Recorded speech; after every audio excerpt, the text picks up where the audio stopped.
What's up, guys? This is Ryan.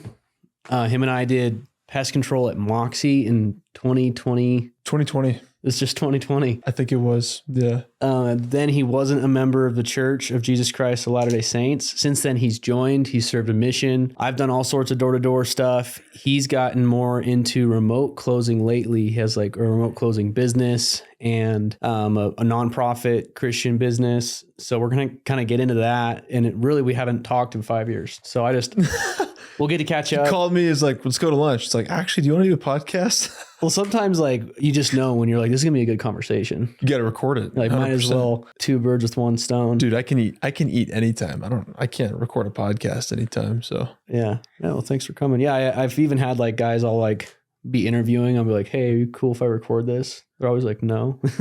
Or if I'm firing them, can I record this? You know, it's all good content, you know? And who knows, like just documenting your story, I think is fun. You're not going to fire me right now, are you? I don't hire you, so you're safe. You can only fire yourself. Good, right? Good.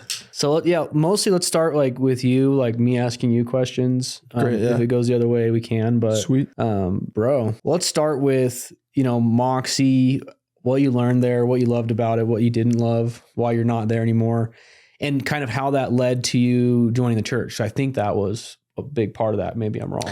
Yeah, Moxie was probably one of the most important decisions I've made in my whole life up to this point, and probably for the rest of my life too, because not only did it unlock an entire new universe of like what I could pursue professionally, but I would attribute a lot of my decision to joining the church to the fact that I got involved at Moxie, because I just met so many guys that were LDS. At that point, going into it, I only knew my two really close friends from high school, who to me, they were just role models, super committed to their faith, knew how to have tons of fun, dated pretty girls, totally went against the stereotype that I always understood about devoted Christians being like nerdy or weird that I grew up with. So I was like, I respect that. I want to be like that. And then I joined Moxie and met like so many other people that were like that. And you come to find when you join the church that there's different levels of commitment. But for someone looking outside in, it was like, this is great. I love this culture. I want to be like these guys. So Jason Walton, the principles of 7 Habits that he really preaches within the company internally. It was funny because before, like 2 months before I had the interview with Dane, who ended up being my manager, I found that book at a rummage sale for $1 and read the whole thing. And I just like, this was during COVID when it was like everything was shut down. And I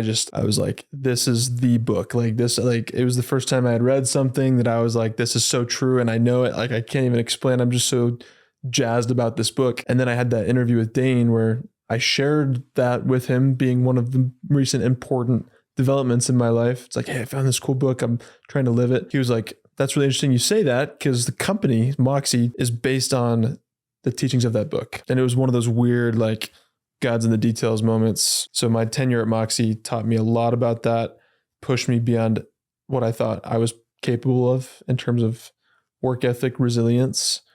I would say it was like the rising phoenix, or what is it? Like I burned off so much dead weight during that time. And we can get into my departure from Moxie. It was honestly messy going into the mission and then coming out, but I've literally got nothing but really amazing things to say about and reflect on when we're talking about Moxie. Same. Yeah. Yeah. And I fond memories of that summer, very impressed with you being a young kid.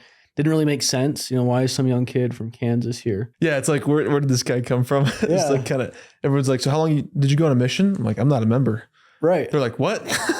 Yeah. And you just kind of like had that stuff. What is that factor? What's that tangible something that you have that draws you towards truth when the majority of kids your age could care less, or they aren't even observing or thinking, or those signs are there, but they wouldn't notice? I've always had questions and sought after truth. So I think some people are just naturally inclined to seek after truth. But another thing is I think about when I was a kid, I didn't fit in really with many people. I was kind of weird. I just didn't fit in. When I got into high school, I found my people, which was like musicians and people in physics class, smart people and among those people were a couple of my friends that were members. We just had a blast. We felt like we owned the place, especially by senior year. We we just owned the place. It was awesome. I felt great. But I think about that time and I just like, I don't think I was like really actively searching for truth because my needs were being met socially, and that was kind of dominating the space in my mind of like what I was thinking about. It was just like, how can I continue to develop a social image, like build relationships, try to have an impact, some good things, some bad things. But when I got to college, I was thrust back into, when you're studying music in high school, it's a wide variety of kids because it's just an extracurricular. You're just exploring things. You're having fun. There's culture. When you go to college and you're studying music, you're only with the people that are super geeked out about it and nerdy about it. And I just didn't feel like I fit in with a lot of that crowd as much as I wanted to. I missed the camaraderie I felt in high school with my friends, the core group of guys that we just did whatever we wanted. We were having fun. We were really committed to the program. Like I had friends in college, but I think when I was rubbing shoulders with the LDS guys, namely Moxie, I felt a kinship with them. I felt like that was like, wow, I just feel like I connect a lot more with these guys than the people that I'm with at college. Where were you going to college? UNT, North Texas. And you were studying music? Uh-huh. I was, yeah. What's your thing in music? It was choral music, so like choirs. Okay. I was on track to be a collegiate conductor. So like the people you see leading entire programs, like conducting big groups. Really? Yeah. Wow. So it's like, I still love that stuff. I mean, it's so fun and I miss conducting a lot. I just found other passions that I wanted to pursue first. So what was it, do you think, that made you, and I ask because I have a similar story a little bit, Really? Yeah. But what, this thing where you just don't really fit in, or like you're different or you're weird, and then you connect with smart people. Like, is it just a degree of intelligence that in adolescence, everyone else is so driven by other things other than intelligence that you just become weird, socially outcast, and you don't really fit back in? Or yeah, I don't know. I think your question is just like, what's that? Like, why is that a phenomenon? Like with certain people, it seems common that extremely intelligent or talented people are weird, and oh yeah, you look at the prodigies like Mozart, Einstein, like usually they weren't like the most popular person. I don't consider myself a prodigy, a genius or anything. In fact, I think I was always looking up to my peers who were way better at doing the things that I was involved in, whether it was music, academics. I never really excelled as much as the people I hung out with. And I think I prefer it that way because I want to be around people that are better than me, and like that I feel like either competitive with in a healthy way or inspired to like rise to their level. But as far as like why I don't know, I think in terms of being an outcast, I was never really an outcast, maybe sometimes in elementary school, but it was weird. I kind of reflect on my upbringing and just this kid trying to figure out the world. Like, why are there these social structures? Why are there these social hierarchies? Maybe it goes back to the truth seeking thing. Yeah. Well, I'm not saying that I understand what you're saying. Like, I was never the best, but it's a different attribute. Like right now I'm studying like some Solomon's teachings, and he talks about the 3 pillars of the inner temple. You have wisdom, understanding, and dominion. And if you have 2 pillars without the third, the temple can't stand, the inner temple. Yeah. So I think it's an attribute. I'm not exactly sure which one of those it is or how to describe it, but it's not necessarily aptitude or intellectual genius in music or mathematics or something. It's something else. And I think you'll find that even into your 20s and 30s, maybe the people that were the best singers or were the best in physics, I think they'll fall off. Right. Totally. I've seen that. Yeah. And it's because of some other attribute that's not that. You're talking about like the it factor? Yeah. What is it? I mean, truth seeking, I think, is a part of it. I think it's, some people listening to this are probably going to know exactly what we're talking about. You just can't really put a finger on it. It's like I don't know, you watch great film, like you watch like the most popular movies of our time, or even classic movies with the hero's story. Have you seen Prestige? Yeah. Great movie. Kind of stuff like that. Well, yeah, it's just like, or you can even look at like Harry Potter. Kid comes from a Muggle family, super humble beginnings. He finds his people, and something about him, he's called to he has this extraordinary calling. It's like this almost divine, like he has a mission. You know, the scar represents this traumatic episode from his childhood that becomes a symbol of his uniqueness and mission, almost like that it factor. Like there's something different about this kid. And that's, you could say that for Captain America, right? Before he became Captain America, he was this short, scrawny little dude, but the scientists recognized that it factor in him. And for him, it was character. So I don't know. I think I've always felt like I was different, but through my maturation and getting into college and then eventually joining the church, I realized that what that is to me now is I feel called to live an extraordinary life in the service of a higher good that dictates all of my decisions every day, no matter what. What dictates? That calling. How do you know what it is? Or how does it speak to you?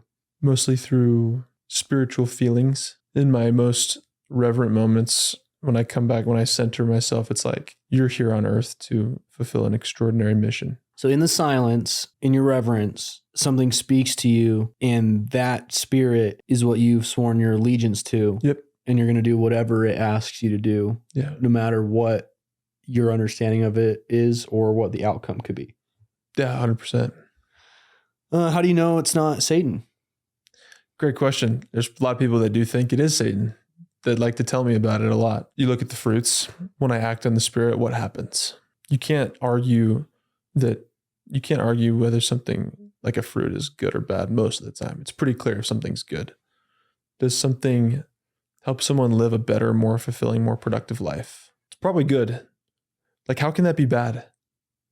Someone lives a more healthy, productive, industrious life filled with service and true value. Or does something drive someone into darkness, apathy, complacency, resentment? Those are bad things. And if you're trying to, like, I don't even think we need to talk about moral relativism or like arguing what's good and bad. Like, you could, but that's just stupid. Yeah. It's so obvious what's good and bad. Like, just to you. What? To you. Well, maybe not everything, but certain things are very obvious. Some people don't think so. Well, I just think they're misled and deceived and stupid. They think that about you. I know. Well, tell me, just 'cause I think it's a good story. Were you Christian before you joined the church? I grew up Christian, a Methodist church, but I'd say at high school, by that time, I wasn't really I wasn't a religious or spiritual person. Would you say you like believed in Jesus, or you kind of like didn't really understand Jesus or think about a lot about him? I'd say I believed in God because in desperate moments I might call out to God. What what's your testimony in the church based on? Like, how do you Methodist, I'm sure you have all sorts of people in your ear about, this church, LDS, the LDS church, and the rhetoric that goes around the false Jesus and the works and the ordinances. And so what's your testimony that reconciles all that gives you confidence in your faith? I'd say, well, it started out with the people, the light of the saints that I noticed that I was drawn to. I was really compelled by the doctrine of agency early on that other churches didn't seem to care about or talk about a ton. The Heavenly Father endowed us with agency, which explains all the evil in the world, I think, like acts committed by evil people. Doctrine of agency completely answers that question for me. That was awesome, because the most common question is, why do people do bad things, right? People can't seem to figure out. Anyways, now I would say when it comes to understanding the ordinances, the deeper doctrine of the church, things of the temple, none of that really exists in other Christian churches that I was really surrounded by growing up. It's all archetype and story. I'll give you an example. In the temple, we were taught about how we're being refined and endowed to eventually become kings and queens and priests and priestesses unto God. It's no coincidence that so much ancient literature and story involves someone coming from humble beginnings, following a hero's journey, ultimately to be crowned in some way. That story exists through all of important literature. So that is a pattern in humanity and in our you could say collective unconscious, that it's just something we don't really question. It's just a story that we accept. And so it's exactly right that our purpose as Latter-day Saints is to have a similar trajectory, to be crowned. That's just an example though. You know what I mean? And I find those patterns all throughout experiences I've had, stories I've read, even film. That's why film is so compelling to me. I don't really watch it anymore just because of work, but stories I grew up with started to coalesce with the doctrine of the church. And suddenly my life became pretty congruent. Whereas before it was like trying to figure out, well, how does this make sense? So, I mean, my question is being, stepping into the church, how do you know you're right, I guess? Archetypes, is that how you know you're right? I could be wrong. I love saying that because people will be like, well, how do you know you're not being deceived by Satan? It's like, I totally could be. I don't know. I don't think I am. Is it my duty as a Latter-day Saint to say, I know I'm right? Or just to say, I'm doing the best I can to follow truth as it's given to me? I love that. It's great. What do you have? You know what I'm saying? Like first you have faith. Yeah. And then you by faith, you plant that seed. But once that seed sprouts, like you now have a knowledge. Like you now know that seed was good. Yeah. You know what I'm saying? For me, yeah. And so I think there's a Stoic principle, strict with self, tolerant with others, which means I've been given revelations and experiences that if I were to betray now, it would end up in my spiritual demise. If I turned away from the gospel at this point, that would be very bad for me. I don't know that I could hold other people to the same standard. I don't know what revelations people have been given. I mean, there's people I meet in my life that have a similar light that I feel, and they honor the gospel and at a similar level that I would suspect could probably face the same consequences if they were to start acting against the gospel or misbehaving willingly. But I'm tolerant with others most of the time. So when I get an evangelical DMing me, trying to explain to me how I'm all wrong, I can't hold them to the same standard as me. I hope that through my example, they could learn a thing or two that perhaps draws them to the restored gospel. But I hate the average evangelical proselyting to Latter-day Saints thinking that I'm right and you're wrong. Because you're wrong, you're going to hell. Let me try to help you believe what I know to be right. It's very arrogant. So it is so silly. I mean, even if you were to say that we're wrong, you're just interpreting the Bible slightly different than your other Christian friend whom you accept. Mm-hmm. And which of these true principles are you going to die on? Is that the principle that you're going to go to hell for? Like, oh, it's a different Jesus. That's why his faith in this Jesus isn't going to work. Right. It's like, go to church and watch a kid or anyone say, I know my Savior Jesus Christ died for my sins. Like, tell me God's like, nope, wrong Jesus, buddy. Yeah. Burn in hell forever. Exactly. That's one of the principles I love of Joseph Smith's restoration. Mm-hmm. Is like just that one principle. If you dig into it, no one really believes it. It's like, you don't really believe that people are going to burn in hell forever because they were a baby and they weren't baptized and they didn't know the name of Jesus in Africa. You don't believe that. So you don't believe your own doctrine. Like, what are we arguing about? Like, who actually believes that? Yeah. Well, these people that, like, if you really dig into evangelicals or really dig into even born again Christians, right? Like, what do they believe saves a man? Until it's their kid though. You know what I mean? Right. They don't actually believe it. Right. They don't. It's like, they don't have an answer for it. And so it's really just taking whatever the YouTube video they watched or the preacher video they watched, because they haven't seriously considered or pondered, or certainly not sat with the Holy Spirit in the realm of any of those questions. Yeah. And that's really the key of the issue. It's like, you can't get any truth from people. Yeah. Right. It can only be given by the Spirit, and you're not bringing the Spirit into this conversation. Right. I had like an evangelical in my DMs last night, and I just couldn't even understand why he was so angry or what he was so angry about. And he's just talking about Brigham Young and Joseph Smith. And He was really mad about, I posted a story of my wife, just like a picture of her. And I said, hey, we're in town. Who knows someone that can do a maternity photo shoot for my hot wife? Right. And that's what he replied to. And he was like, this is strike one. You don't get any more strikes. I'm like, what are you even talking about? What are you mad about, dude? Like, people love to just, they love to just point fingers and spend so much time typing out these really long, elaborate paragraphs to someone that they've never met. I don't know. It's just like, do you want to hear something funny, bro? This guy, because I've had some content go viral recently, and as a consequence, people look at my profile, they figure out that I'm LDS through going down the funnel. And some of them feel compelled to start reaching out to me and trying to help me. save you. So this one guy was just typing so many like long messages, and I would skim them, and I just like, this is not worth my time. This guy's not going to change his mind. Why would I ever waste time? But I was watching a movie with my friends, so I wasn't really doing much else. So I was just, it's going to sound so bad.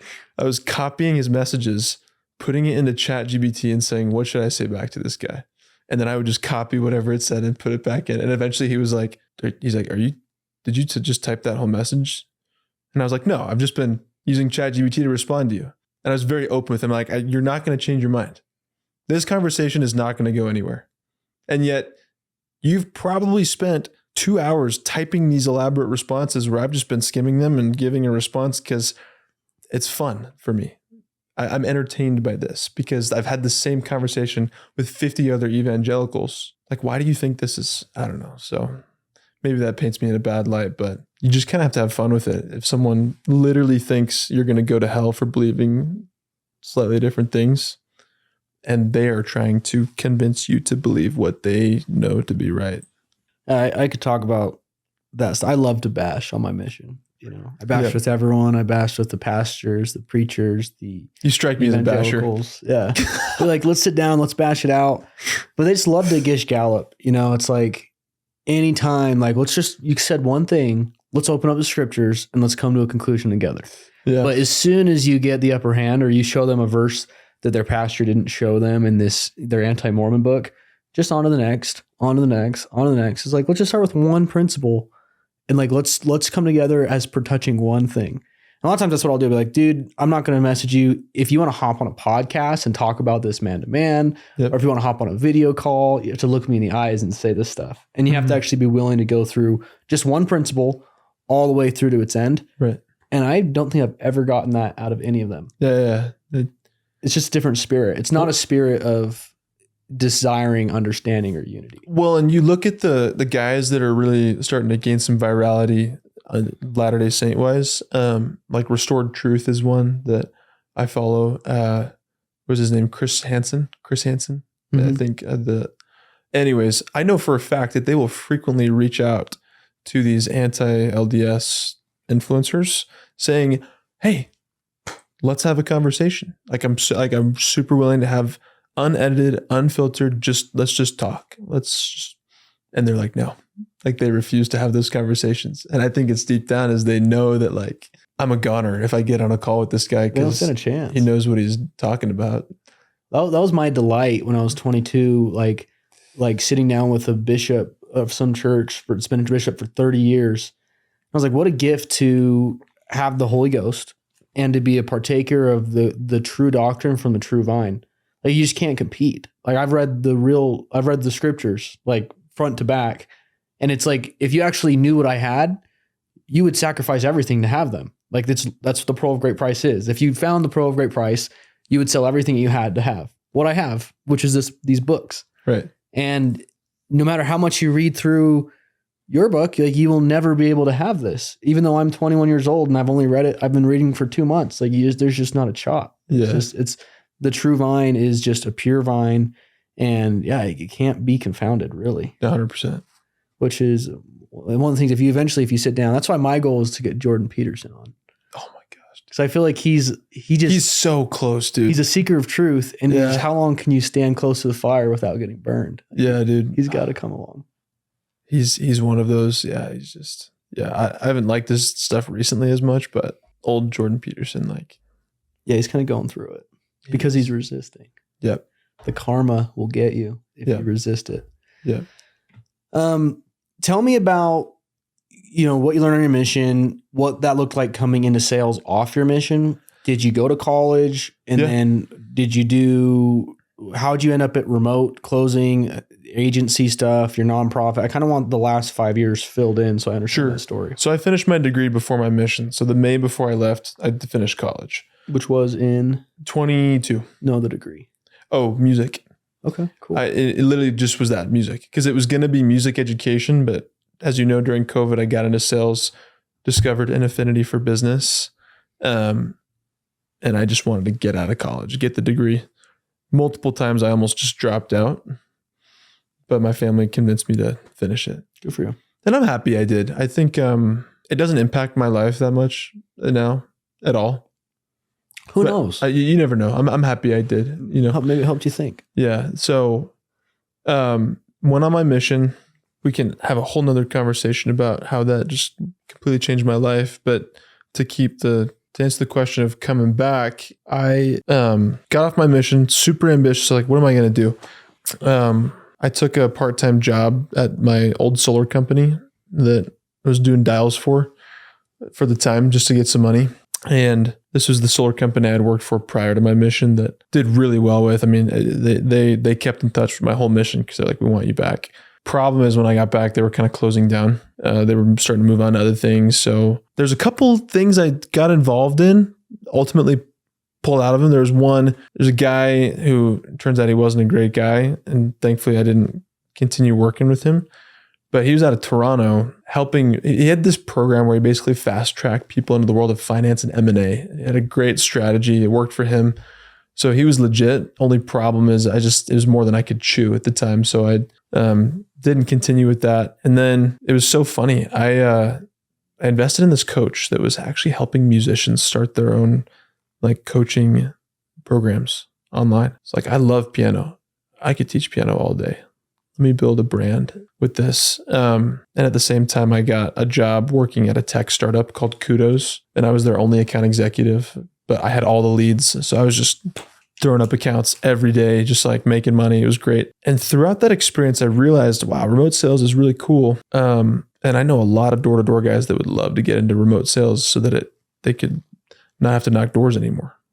Maybe this could become something. So then my music coaching project became my company. Now I switched the offer, the content making, everything to let me coach you on how to effectively, dial people like I'm doing really well right now, sell accounts for some kind of product or service online. And we actually were getting students. It was working. It was high ticket. So it was covering my expenses. It was great. The thing is there were a few bottlenecks that I realized I didn't want to be a sales coach. Number one, I kept seeing all these sales coaches online and it just, made me gag. Wow, this is so cheesy. I don't want this to be my brand. So I had a few coaches tell me, they basically helped me refine my offer to where now we became a placement agency where the students I was working with at the time and the pipeline I had kind of gained access to through that experience, we were placing those reps into companies that needed sales reps. So we built out an offering. We built out a training SOP. We were running ads, targeted ads for people that wanted commission closers. And we did well with that. We were placing closers. We were doing our thing, high ticket. So we were signing clients. Once the ads were running and I locked in my sales process, there was 1 month we signed 10 clients in a month, which was great. Only problem is everyone sucks at remote sales. The closers? Everybody sucks. Yes. And the business owners. They don't know how to run a business.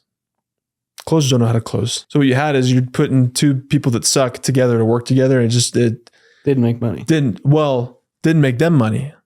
Right.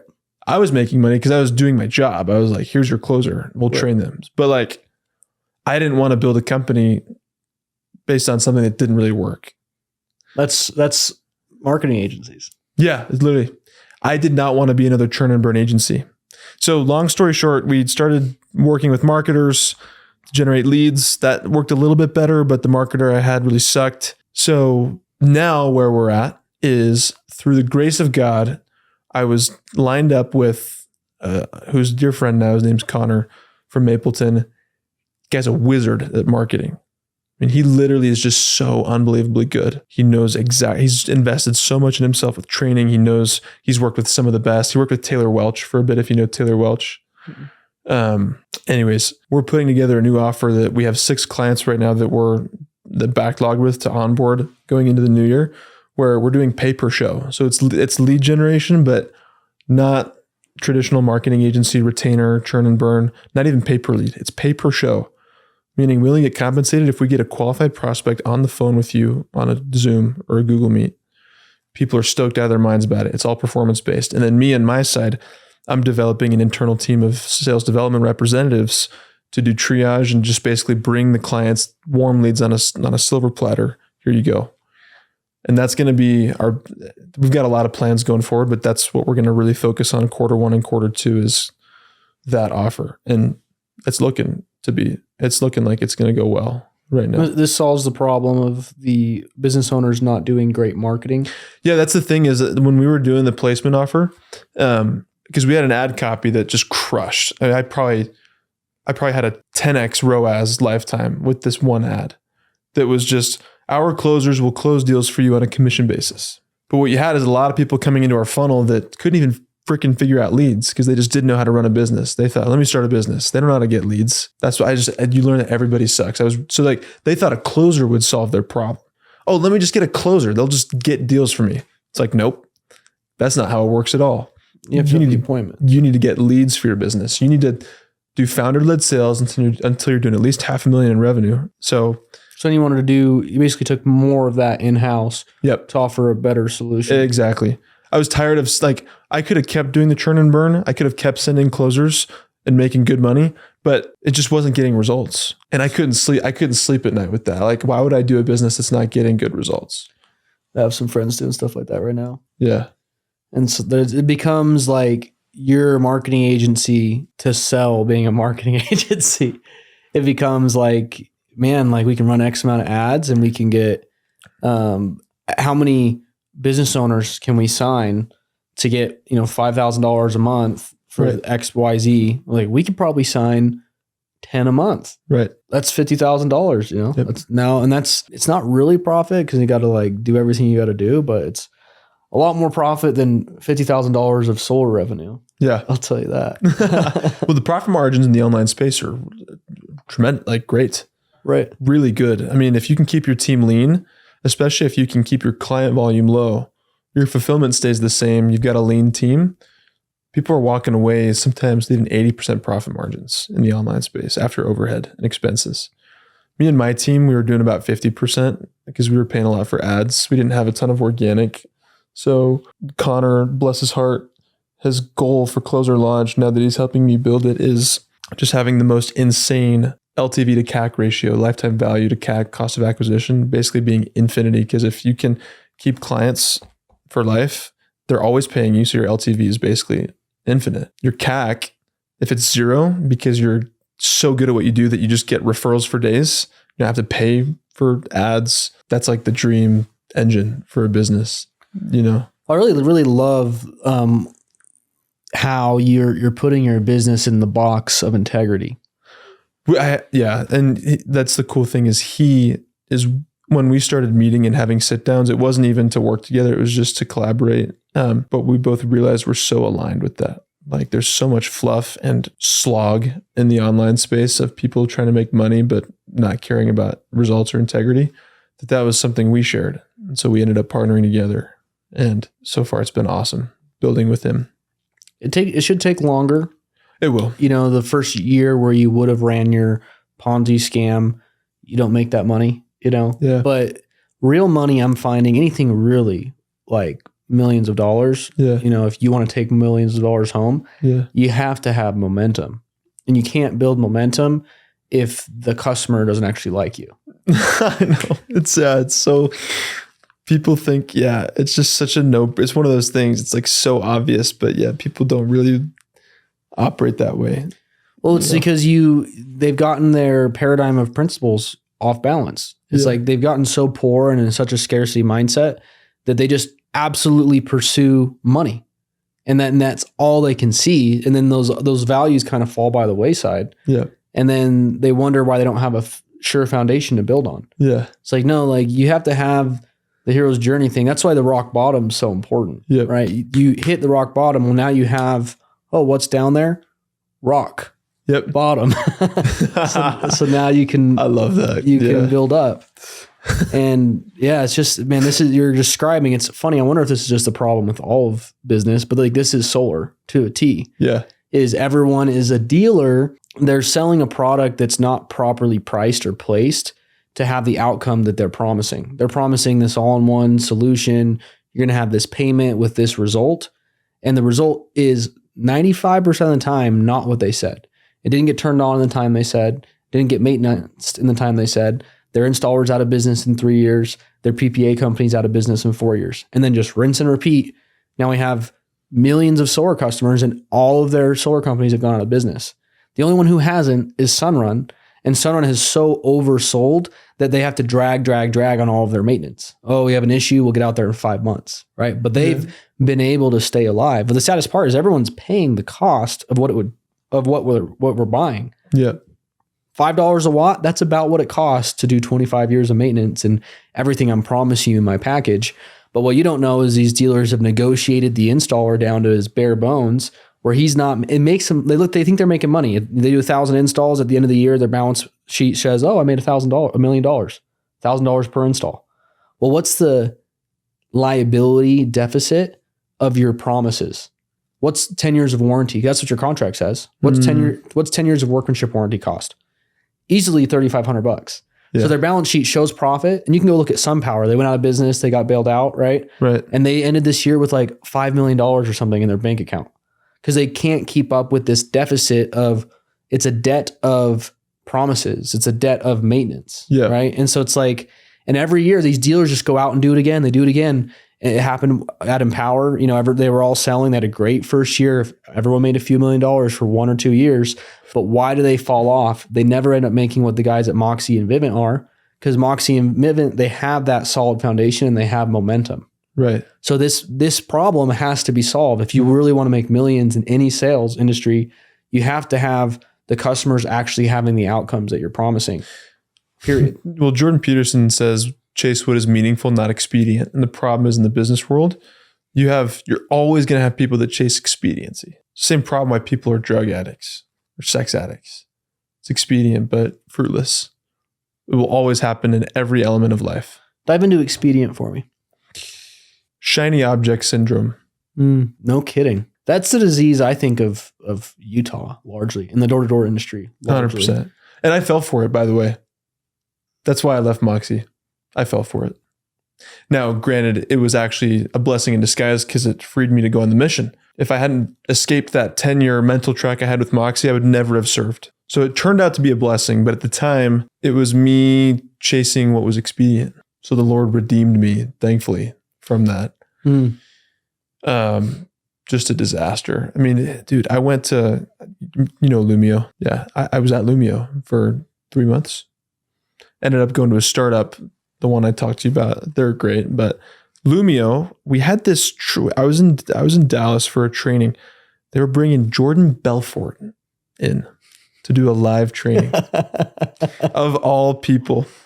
Oh my gosh! And I remember, you can't make this stuff up. You literally can't make this up. I was sitting in a room, this really fancy ballroom at this convention center. Just everyone's dressed to the nines. The food was amazing. There was like people walking around holding plates and stuff. Like, you want some of this crap? And Jordan Belfort's in the corner. All the guys are like stoked out of our minds. And then he gets up on the stage and he's like just saying stuff. And at times you had people on their feet. I felt like I was in the movie Wolf of Wall Street. We're like, F yeah. Like, and I was just sitting there like, where am I? Like, where I just teleported to Wolf of Wall Street. Like, actually. But here's the thing. Jordan Belfort, everything he was saying was crap. He wasn't saying anything of value, nothing good. It was worthless. And everyone loved it. And I was sitting there thinking, this is terrible. Like, he's not actually saying anything that like it is like doesn't mean anything. But everyone's shiny object syndrome and Jordan Belfort, Wolf of Wall Street speaking to us. Let's get hyped out of our minds. I was sitting there like, this is a complete waste of my time. And then Some other guy, a nobody, gets up after to give another training, and he's giving value. Like he's like, I'm like writing stuff down. Like, this is great. No name. Like no one knows this guy. Followed by Jordan Belfort, who's like supposedly just great in every way. Everything he touches is gold in the business world. Turns out, we know what happened with Lumio. I remember getting the email from my mom on my mission with the headline. She's like, didn't you work for this company? I'm like, yep. That does not surprise me one bit, knowing what I knew about the company as I was working for it and being in the trenches with them. So that was very instructive for me when it comes to expediency.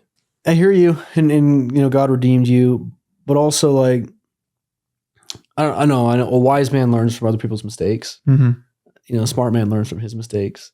I'm sure thankful for my mistakes. Yeah. You know what I'm saying? Like, Me it's cool too. that you were there. And now you can speak with, as a witness. Yeah. That's what I saw. I've been having this conversation a lot recently because it's something that I bet you struggle with. And I know I struggle with it. But it's basically, there's, like you said, value. And then there's programming. And Jason Walton actually talked a lot about this, right? Who are the two greatest manipulators of all time? Yeah. Jesus and Satan. Yeah. And really the only difference is that Jesus manipulates you for you and Satan manipulates you for him. Yeah. And I know manipulate is it's the word that people are gonna have a problem with. Yeah. I remember the word persuasion, the two most persuasive people, but continue. I don't want to. You're right. I'm sure to Jesus it is persuasion. Yeah. But when you're a highly intelligent being doing something to persuade a lower intelligent being, it becomes magic. It becomes like, what you can say to have the outcome that you want. And you could say the truth that wouldn't have the outcome that you want. And Jesus is the king of this. Like, you guys couldn't even handle anything close to the truth. I'll tell you a simple story, and him who has ears to hear, let him hear. Yeah. Simple story is, be nice to the strangers, but to them who has ears to hear, levels and levels to each story that he told. So it's like the truth, and this is a problem I have, is like I saw a post about this yesterday. It's like the potential you see in others isn't real. It's what you would do if you were in their shoes. So you kind of like, you project on everyone that everyone sees the world like you do, or that everyone deserves. The paradigm conversation, Stephen Covey. Yeah. Or that they deserve the truth as you would want the truth. And here's the truth. Here's how it is, plain and simple. Now, how do you want to take action? And a lot of that's the last 5 years of my business and how I've been managing it. And I'm telling you this year, what I'm moving into now is like you have to understand the rules of power. You have to understand these people don't think the way that you and I think. And their manipulation, persuasion has to be used. It's simply how you control sheep. And it's not about, oh, he's a sheep, he's a bad person. It's about he can't hear you if you said something else. And your goal is to help him. And then it gets back into what Jason Walton talked about. Well, now at this point, either way you have to work magic. Either way you have to perform miracles. Now it's all about for whose glory is it? Yeah. Right. And as you get into the occult and you learn, like I'm getting into Freemasons right now. Yeah. Right? And you get into like the tactics, and they're all using it right now to program us. Mm-hmm. And all the television, all the music, everything on TV, it's all programming you. Someone's has a high level of manipulation programming you, even to so far as what you put in your body and what they inject in your body. Yeah. Like it's all being programmed into you. So you have to play by those rules, and you have to program the outcome that you want. And it might be different for you because your business is different. Yeah. For me, I say I have 70 people I'm going to have to work with this year. 50 people I had to fire this year. And I find like the backstabbing, the manipulation, like the people that don't want to work for me because they don't respect me. And so they're willing to steal from me, lie from me, cheat. It doesn't matter. There's no rules to them. And it's like, I could be like, oh, I've never been anything but kind and nice and gentle and truthful to you. But really at a certain point, if I don't play by the rules, it's me being ignorant, And so at that point you just hope again, whose glory is it for? And that's the only difference between Satan and Jesus is every time you talk to Jesus, what did he say when he comes to America? I've drank of the bitter cup, which the Father has given me, and in which I have glorified the Father in all things he has asked me to do. Every time you talk to him, it's just nothing but I'm doing the will of the Father. I'm here for his glory. And then Satan's like, well, I have a better plan. I think I'm better than you. and I'm the one that made up the plan. Wherefore give me the glory, Yeah. and they're both going to employ tactics that seem magical and manipulative on this journey. And I think we're called to do that as leaders at a certain point. We have to see the end from the beginning and play it like chess a few years in advance. Well, and I was skeptical as you were talking at first, but then I think like there's plenty of people that feel manipulated by the church. However, is it ill-willed? Is there ill intent behind it? People having interviews with bishops, right? Or general conference, people getting up and saying certain things, singing primary songs. Sometimes it can feel like programming. And we're inclined as human beings to detect threat with that because we associate ritual programming with bad. But it's not always. In fact, this, not to get into too much detail, but you think about certain things that happen in the temple. Over and over and over again. Yeah, well, as an outsider, and even my first time going through, I noticed alarms going off because I was like, this is interesting. This reminds me of maybe things I've seen on TV or like, you know what I mean?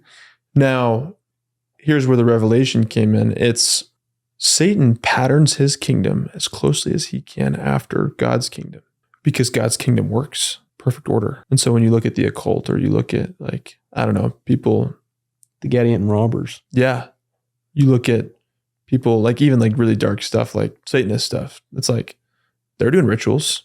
Does that mean Signs and tokens. Does that mean all rituals are bad? No, it's counterfeit. It's counterfeit of what is truly glorious and truly noble and divine, which is rituals, customs, tokens, and principles and heuristics of God's kingdom. So I that makes sense to me. Yeah, sometimes like people are like, I'm not gonna do such and such to my child. I'm not gonna let him watch TV, or I'm not gonna let him listen to music, or I'm gonna, 11 from Stranger Things. I'm not gonna name my kid. Yeah. And the truth is your child will be programmed, and you simply can choose whether you would like to program or whether you will let it default. And the same thing with your company culture. You can program your company culture, or you can let it default. Yep. And it's just that simple. It's not you can't have a moral opinion about it. It's simply the way our brains are and the way the matrix is made is like programming is going to take place. So you either program or you are programmed. There's not really an in-between where I'm just not going to be, and I'm going to make sure my kids aren't either. Like your kids are going to be in basically a trance state, like not even an alpha and like beta brain waves for their first 8 years of existence until they become lucid. And whatever they intook into their orifices, their eyes, their ears, their mouth, is going to be what they were programmed for that duration. So it's either going to be primary songs about Jesus, or you are ratchet and you're like swearing and cussing and listening to trap music in front of your kids and this and that. And like, then you wonder why your kids are like that. And that's just how it is. And I love, like, I've been diving into this recently, like, you're exactly right. From the foundation of the earth, Jesus gave Adam a plan that he'll be redeemed from his, fall. Mm-hmm. And then Cain was approached by Satan. Yeah. And he made a pact with Satan primarily to kill to get gain. Like, that's the promise. Mm-hmm. There's a promise, there's a sign, there's a token. He's like, hey, we are willing to do whatever, including murder, in order to benefit ourselves. Does that trigger anything for you today? Any politicians you can think of? Any secret combinations going on today that will murder for gain? Yeah. Charlie Kirk comes to mind, mm-hmm. right? So these same pacts were written and passed down for generations in emulation of Christ's pacts, all the way to first record we really get is the Jaredites, right? When the Nephites stumble upon this ancient civilization, all these bones and like golden plates and stuff, they find the Jaredite plates, and in those Jaredite plates are written the signs and tokens and pacts of the Gadian robbers. Yeah. And so then that's how the Lamanites get them. And they killed the Jaredite nation, literally till they all died, every single one of them, from this evil pacts to kill each other for gain. Lamanites found them, read that book, same pacts that were given to Cain, given to the Jaredites from the Tower of Babel, right? And now they're given to the Lamanites. These are things that I don't think many people think about. And it's because people they kind of balk at conspiracy. I don't consider myself a conspiracy guy. I don't I couldn't tell you the amount of bull crap I saw about Charlie Kirk on social media. I was like, oh my gosh. Like, I don't care about this stuff. But one thing that might seem like a conspiracy, but it's not, is just the truth the Book of Mormon teaches about secret combinations. I don't know what it looks like. I don't spend a ton of time thinking about it or looking at it, or like what the politicians or the ultra elite and wealthy are doing or anything like that. It's just a fact that the Book of Mormon was written for our time. Secret combinations are all over the Book of Mormon. And it says it explicitly. Yeah. In the last days, There will be, the Gadian robbers will rise again. They probably found the same book. They're probably doing the same promises. They're definitely killing for gain. Yeah. And they have a secret combination where the judges of our land won't condemn each other, even though they know they did it, because they're in the same, party, same group, and you're just not in it. And you go to even Revelation, it says, this abominable organization that say they're Jews, but they're not Jews, and they go about seeking to destroy the children of God.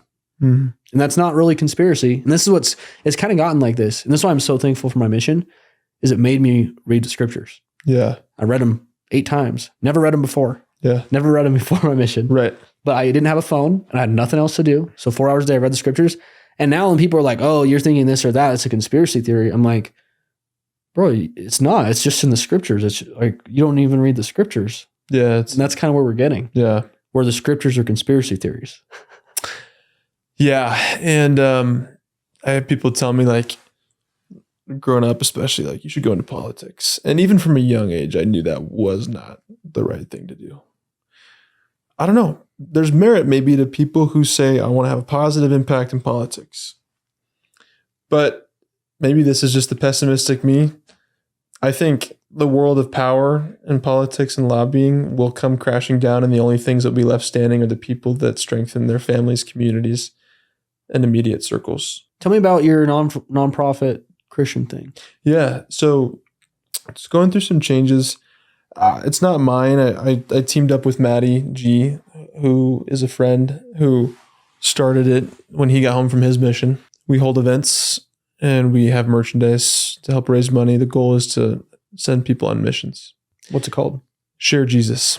#ShareJesus. And it's going through some changes right now. So I'm not sure exactly what the fate of it will be. But so far we've had events. People love it. We've tried to keep it more mainstream Christian, so not strictly LDS. Although the majority of people coming are LDS. We create a lot of content. It's a good cause. It was a banner that I could get behind as someone who is trying to find his voice in the online space between business and faith. It's starting to happen. But even more than Share Jesus right now, I realized that the content for me that was getting the most traction was always faith-based content. So now I'm putting more of that out there and people are responding to it. They're liking it.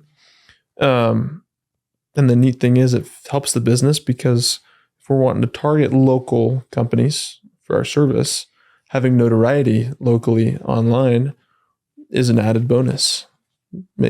Gives us a name and a brand. What would you say your primary platform is? Yeah.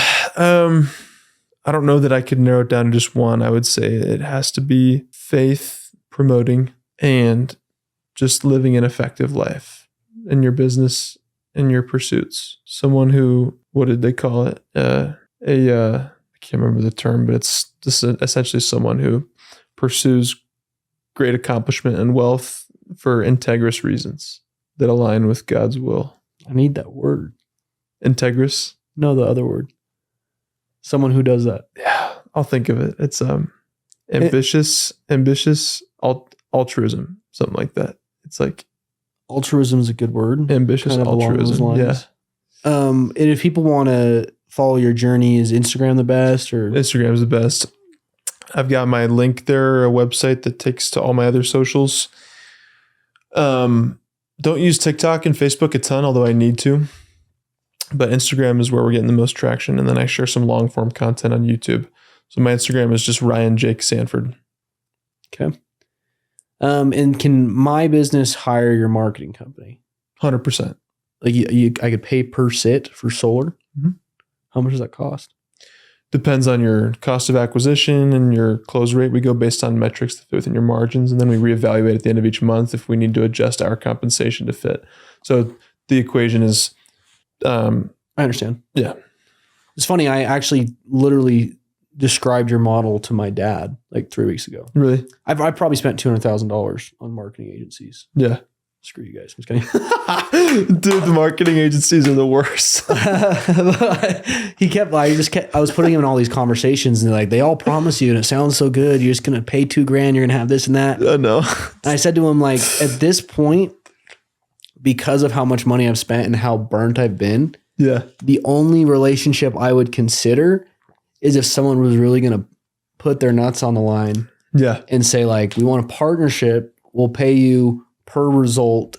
And if they're worth their snuff, they'll know that they'll make way more money that way. 100%. And you do make a lot more money. If you're going to provide real value. Right. Which is, it's like the simplest filter.